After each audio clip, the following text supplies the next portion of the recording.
काबा में जाके आप 3 शैतानों को एक्सप्लिसिटली पत्थर क्यों मारते हैं? आपके अल्लाह ने कह दिया कि इस पत्थर को कंकर मारो, तो ये शैतान को कंकर मारना है।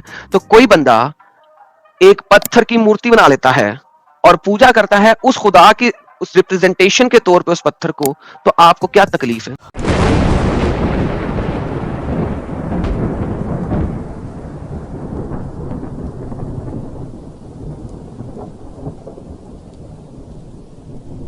पिछली बार हमने देखा था कि आदम सीकर साहब ने एक तीर चलाया था।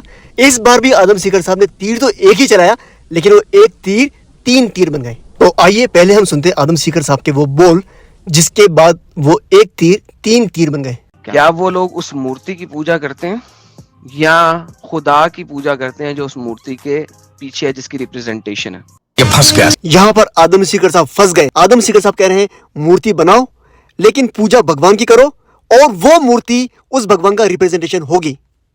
अब सवाल यह है कि उस परमेश्वर की मूर्ति बनाए कैसे, जिसका कोई मूर्त नहीं है, कोई प्रतिमा नहीं है, कोई इमेजिनेशन नहीं है, कोई लाइकनेस नहीं है। आदम सीकर साहब जैसी दुनिया की सबसे बड़ी गलत बात ध्रुव राठी साहब ने भी की थी, जिसको हम डेमोन्स्ट्रेशन से देखेंगे कि जिस परमेश्वर की कोई मूर्ति नहीं है उसकी मूर्ति बनाने बैठेंगे तो क्या गलती कर बैठेंगे। देखो तो हिंदू लोग एक्चुअली में मूर्तियों की पूजा नहीं करते हैं, बल्कि भगवान की पूजा करते हैं मूर्ति के थ्रू। ये वैसा ही हो गया जैसे कि आप अपने फादर को याद करते हो उनकी फोटो देखकर।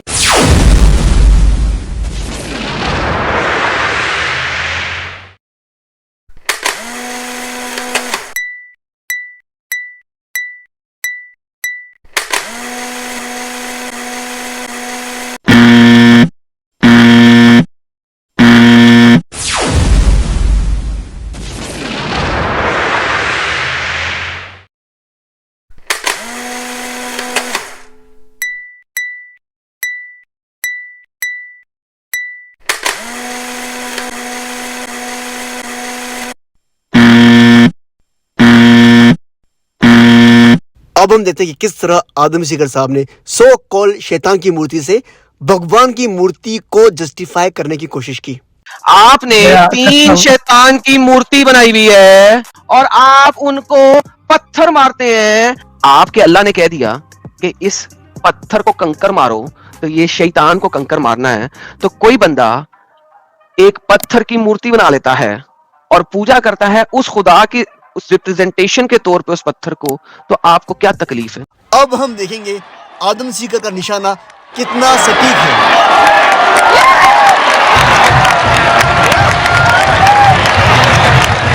आदम सीकर साहब ने तीर कमान पर चढ़ाया और ये निशाना साधा, और ये एक तीर 3 तीर बन चुके हैं। 1 मिनट हम तीरों को होल्ड पर रखते हैं और हम चलते हैं 3 रिलीजियस स्क्रिप्चर्स की तरफ। पहले हम चलते हैं बाइबल की तरफ।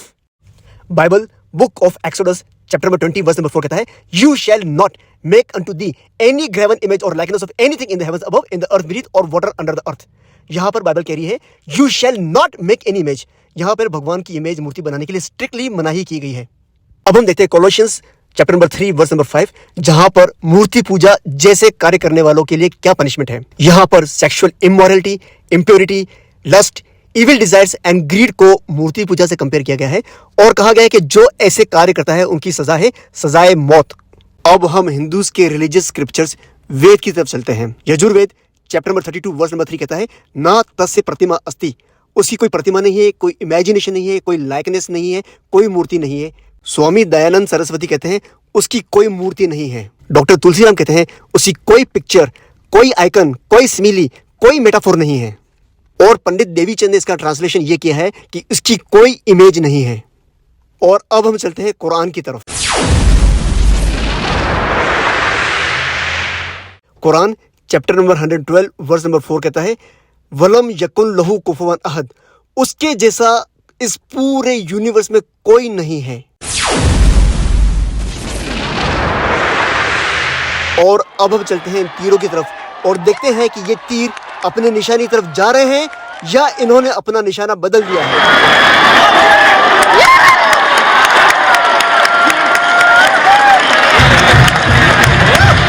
अरे ये क्या, इन तीरों ने अपना निशाना बदल लिया है और ये पलटकर वापस जा रहे हैं आदम सीकर की तरफ। और ये पहले 2 तीर गए आदम सीकर के आगे की 2 मोजों के अंदर, और ये तीसरा तीर पलटकर वापस आ रहा है और ये तीसरा तीर गया आदम सीकर के पीछे वाले मोरी के अंदर। अब हम देखते हैं कि आदम सीकर साहब ने जब भगवान की मूर्ति को सो कॉल्ड शैतान की मूर्ति से जस्टिफाई करने की कोशिश की थी तो क्या ब्लंडर किया था। काबा में जाके आप 3 शैतानों को एक्सप्लिसिटली पत्थर क्यों मारते हैं? आपके अल्लाह ने कह दिया कि इस पत्थर को कंकर मारो, तो ये शैतान को कंकर मारना है। तो कोई बंदा एक पत्थर की मूर्ति बना लेता है और पूजा करता है उस खुदा की उस रिप्रेजेंटेशन के तौर पे उस पत्थर को, तो आपको क्या तकलीफ है? आदम सीकर ने एक गलत स्टेटमेंट प्रेजेंट किया और उस स्टेटमेंट को एज एन एनालॉजी प्रेजेंट किया कि मक्का में जिस तरह जमरात में एक पिलर शैतान को रिप्रेजेंट करता है, उसी तरह से मूर्ति भगवान को रिप्रेजेंट कर रही है। और मूर्ति की पूजा करने वाला उस मूर्ति की पूजा नहीं कर रहा है, बल्कि उस भगवान की पूजा कर रहा है जो वो मूर्ति रिप्रेजेंट कर रही है। बड़ी अफसोस की बात है कि इतनी स्टडी करने के बाद, इस्लाम पर इतनी स्टडी करने के बाद, आदम सीकर का इस्लाम के बारे में और जमरात और हज का नॉलेज जीरो है। आज आदम सीकर को मैं इस्लाम का और हज का थोड़ा नॉलेज देता हूं मैं।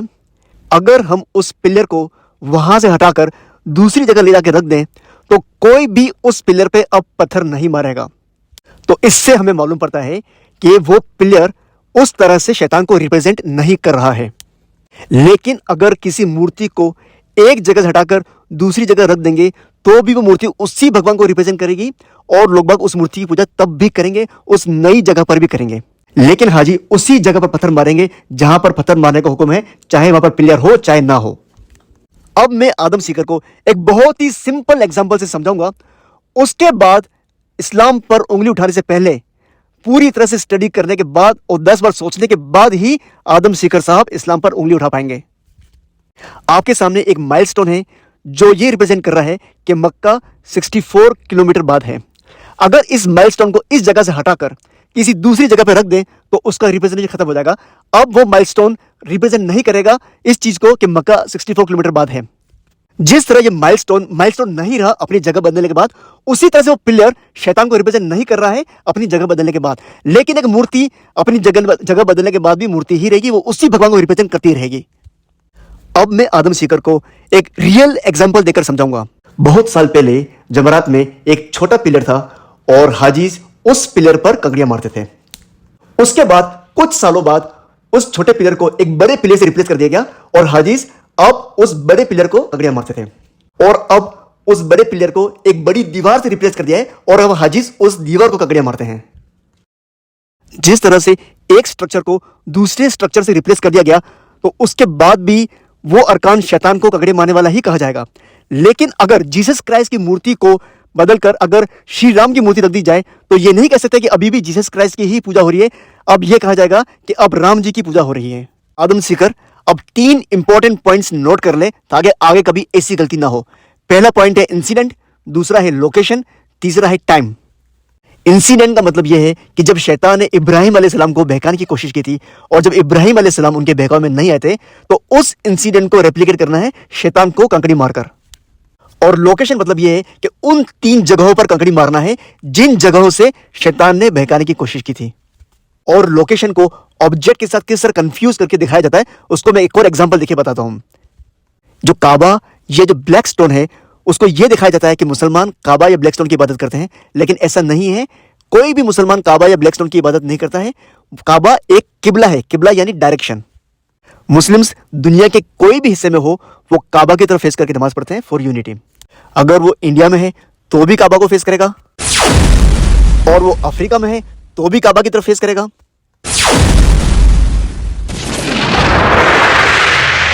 और अगर वो अमेरिका में है तो भी वो काबा की तरफ फेस करके नमाज पढ़ेगा। काबा सिर्फ एक किबला है, एक डायरेक्शन है। इसका एक प्रूफ यह भी है कि जब काबा किबला नहीं बना था उसके पहले बैतुल मुकद्दस किबला था और सारे मुस्लिम्स बैतुल मुकद्दस की तरफ फेस करके नमाज पढ़ते थे। तो इससे यह प्रूफ होता है कि कोई काबा की इबादत नहीं करता है, काबा सिर्फ एक किबला है, एक डायरेक्शन है। और तीसरा इंपॉर्टेंट पॉइंट है टाइम, मतलब सिर्फ हज के टाइम पे ही उस शैतान को कंकड़ी मारी जाती है। तो यहां से हमें मालूम पड़ता है कि सिर्फ हज के टाइम पे और जमरात की लोकेशन पे ही उस स्ट्रक्चर, चाहे वो दीवार हो या पिलर हो, वहां पे कंकड़ी मारी जाती है। लेकिन अगर मूर्ति किसी भी टाइम अवेलेबल हो उसकी पूजा होगी, जहां भी अवेलेबल हो उसकी पूजा होगी, तो यह मालूम पड़ता है कि वो स्ट्रक्चर शैतान को उस तरह रिप्रेजेंट नहीं कर रहा है जिस तरह मूर्ति भगवान को रिप्रेजेंट करती है। मौला